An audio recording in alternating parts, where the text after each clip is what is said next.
What's up, guys and gals? Griever back here. Sorry this video review is so late. We're going to try to play a little bit of catch up here on the latest couple of chapters of Kengan Omega alongside our other series, One Piece, Star, Record of Ragnarok, etc. And we're just going to have to go from there. Of course, my voice is still a little hoarse from the medication and stuff. If you don't know what I'm talking about, there's a video about that.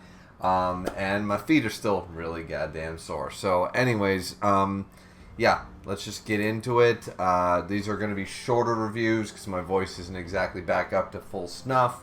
So yeah, either way, this chapter 310, The Phantom Fist, I really like this.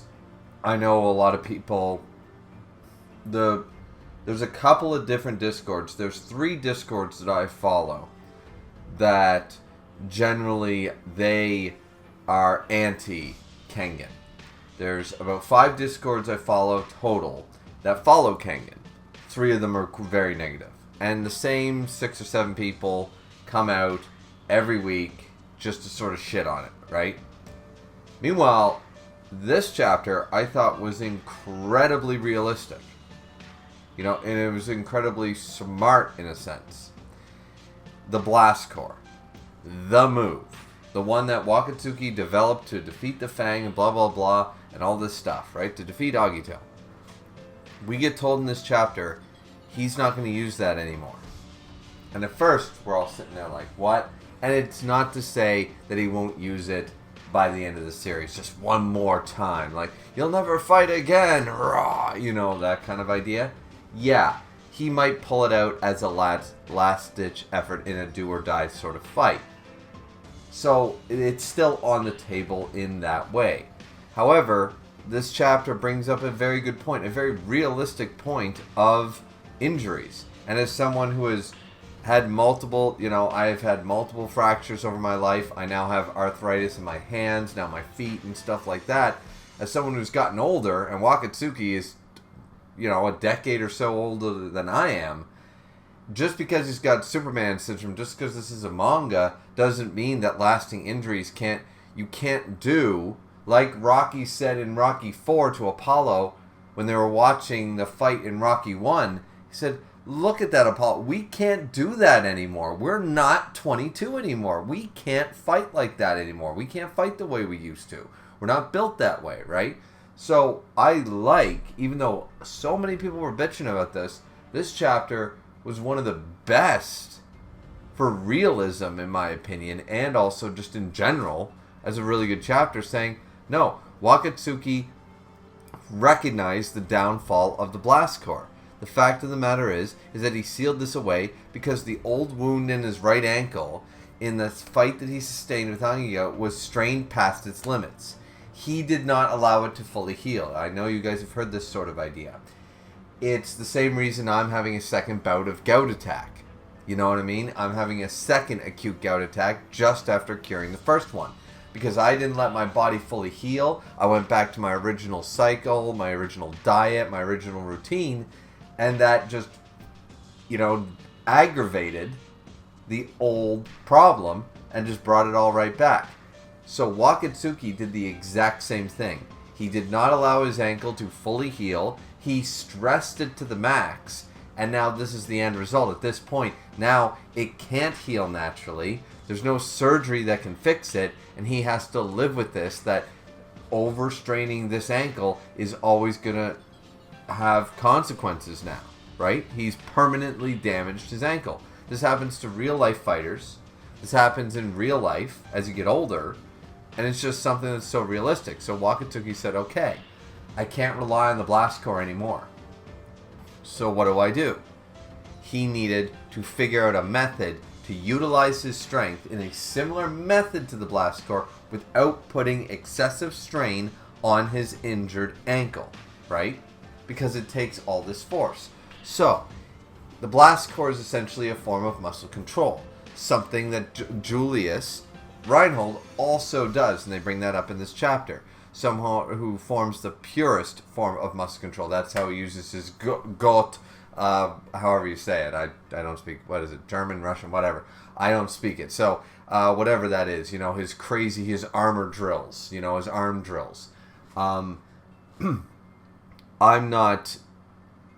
And I like in this chapter they say that Julius Reinhold is always going to have the mastery of his muscle control and stuff like that. But Wakatsuki was going to take out a page of that book and sort of utilize the combination of the blast core while sealing away the full version and use the form of muscle control. He could never achieve that level. However, partial control was another story. So it's not perfected like Julius is able to do, but he does this to Omari. And he couldn't even see this punch. It was so fast, and then he's like, I couldn't even see the strike, but it's so heavy. What the hell is going on? So he tries to get closer. He takes another one, and it's just Omari is already down on one knee. And then he recognizes after being hit by it a few times and recognizes that it's a jab. So I'm thinking like Gao Lang style. I'm thinking, you know what I mean? And that's exactly what it is. He combines speed with power. So this is a blast core, Wakatsuki's, and they explain it in, about 3/4 of the way through the chapter. They say that Wakatsuki's blast core is a strike where all his muscles moved in tandem. It's super powerful, but by its nature is a very singular one-shot move. But what if the muscular contraction and release were limited to just the arm? So they don't, hurt his ankle. They don't utilize all of his Superman syndrome. They just use... So he's basically taking a reduction in power. This is very much Super Saiyan 2nd grade and 3rd grade form argument, right? He's taking a reduction in power to up the speed. And due to the fact that his Superman syndrome and his partial muscle control, it's basically mini blast cores or blast jabs instead of blast cores. They're blast jabs. They're faster. They're much less powerful than a blast core, but still coming from Wakatsuki, they're some of the most powerful jabs in universe, right? And Matsudo is the one to bring this up and said, yes, this would absolutely work.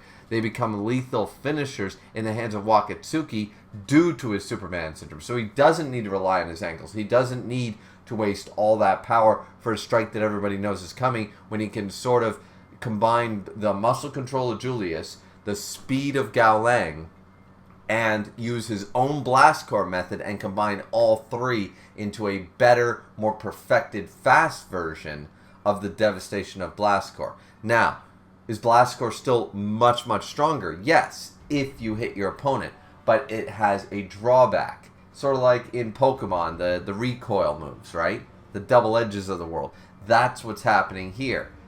He's now using a lesser version, but with far more accuracy and priority. He's using it with speed. He's using it with priority. And it's going to work out a lot better. So Omari is trying to keep his guard up. He realizes that they're straight strikes, and he should be able to defend them and see them coming. But even he recognizes that what they lack in power compared to the blast core, they make for up in speed. So if the blast core was a 100 strike, in power, it's now only a 75. However, the blast core speed was only a 50, and now the speed is 75. So now it's a much more even distribution. Now, those are just random numbers I'm pulling out of my head right now, verbatim, but you guys understand my meaning, right? Because they explain it so well in this chapter, and he calls it the Phantom Fist Mirage, because it's so fast to have so much strength behind it, you don't expect a jab to be that powerful. Put it to you this way. If Gao Lang had Superman syndrome, Gao Lang would probably be a fight for Shen right now. Because his jab is so fast. If he was able to do what Wakatsuki could do power-wise, it'd be no contest. Gao Lang would be like the strongest fighter. Like, just straight up. And what Wakatsuki is doing is utilizing the speed of a jab, which obviously is nowhere near as fast as Gao Lang, and it's not on God Glow level, but it's a new way to utilize with zero drawbacks. No damage to his ankle, no excessive use. He won't get more tired. It's a way to evolve the blast core into a powerful strike that is still going to knock, as Matsudo says, these jabs are now lethal finishers in the hands of Wakatsuki. As I said, if you gave Gao Lang Superman syndrome, his jabs would be finishing moves every time. And that sounds terrifying. So Wakatsuki has clearly completely evolved to a much higher tier with this move, alone, and I'm sure this isn't the full extent of what he's been doing. So, this is what I really enjoy about this is the fact that Wakatsuki evolved in a way that I don't think anybody fully expected, and I do enjoy the fact that it really is. It's the same argument we've seen in so many fighting manga. In Dragon Ball, as I said, I brought up the Dragon Ball argument. It was brought up then, you know. Buffing yourself up isn't always the answer. More power isn't always the answer. Combine the power with the speed and perfect it to the best of your ability. Sacrifice power for better speed is always the answer. In almost in real world martial arts, plus in real world and in manga world, it's always speed. Speed will always trump, you know, the super powerful with physical strength alone. You know what I mean? So I definitely enjoy this chapter a lot. Omori, I mean, nobody was technically defeated, but Wakatsuki clearly had a very good upper hand, and Omari they were like, all right, that's enough, you know, they sort of cut it short, but I would argue that at this point, Omari was taking quite a bit of damage, and he's heavily damaged. He would not be able to keep up with Wakatsuki at this point, and if they were to go toe-to-toe to the end, Wakatsuki would probably have almost definitely won that fight. So, what does this do for Omari? It doesn't do a whole lot, but what it does show is Wakatsuki's evolution, in my opinion. If you rank Omari as high as I do, being the second strongest Fang now that Ario's dead, being the second strongest Fang in the verse, then and never slouching from that title, then I would argue that this is absolutely just a good showing of Wakatsuki. So, then they say that Matsudo has recognized that we're all going to go back to Genryu Island. Genryu Island, going back there to where it all began, to where Kengan really took off by a storm. I love that idea. I think it's fantastic, and I'm looking forward to more. So, Chapter 310 for me was phenomenal. It was really, really good because it had a guy in his 40s fighting with an old injury that he continuously aggravated and put strain on, has now become a permanent flaw, a permanent injury that he cannot go away from. So he can't fight the way he used to.